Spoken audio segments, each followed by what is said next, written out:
அனைவருக்கும் வணக்கம். நான் புனிதவதி கோபாலகிருஷ்ணன். தமிழர் பண்பாட்டு நடுவம் நடத்தும் தனித்திறன் போட்டியில் நான் எடுத்துக்கொண்ட தலைப்பு குற்றாலக்குறவஞ்சி. தலைவனுக்கும் தலைவிக்கும் இடையே நடக்கும் ஒரு உரையாடல். தலைவியாகிய வசந்தவள்ளி தலைவன் உலா வரும்போது பந்து விளையாடி கொண்டிருக்கிறாள். பந்து விளையாடும் காட்சியினை மிக அழகாக வர்ணிக்கிறார் நம் கவிராயர், திரிக்கூட ராசப்ப கவிராயர். பாடலை பார்ப்போமா? பொங்கு கணம் குழை மண்டிய கெண்டை புரண்டு புரண்டாட குழல் மங்குழில் வண்டு களைந்தது கண்டு மதன் சிலை வண்டோட இனி இங்கு இது கண்டு உலகு என்படும் என்படும் என்று இடை திண்டாட மலர் பங்கையர் மங்கை வசந்த சௌந்தரி பந்து பயின்றனரே. இப்போ இதன் பொருள் பார்க்கலாம்.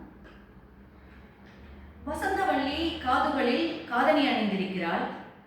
அந்த காதணி அவளுடைய கண்கள் கெண்டை மீன் போன்று இருக்கின்ற கண்களில் புரண்டு புரண்டு ஆடுகின்றது. மேகம் போன்ற கூந்தல், கவிஞர் கூந்தலை மேக கூட்டத்திற்கு இணையாக வர்ணிக்கிறார். அந்த மேகம் போன்ற கூந்தலில் இருந்து வண்டுகள் பறந்து கலைந்து செல்கின்றன. அது கண்டு மன்மதனின் வில்லில் இருந்த நானாகிய வண்டுகளும் பறந்து செல்கின்றது. இதை பார்த்த உலகம் என்ன பாடுபடுமோ என்று இவளுடைய இடை துவண்டு துவண்டு நடுங்குகின்றது. இவ்வாறு திருமகளை போன்ற, அதாவது தாமரை முகம் கொண்ட திருமகளை போன்ற முகத்தை உடைய நம் வசந்தவள்ளி பந்து விளையாடி கொண்டிருக்கிறார் என்று முடிக்கிறார் நம் கவிராயர். அழகு தமிழ் இல்லையா? பெண் வந்து பாடியது காதினிலே வாழ்க.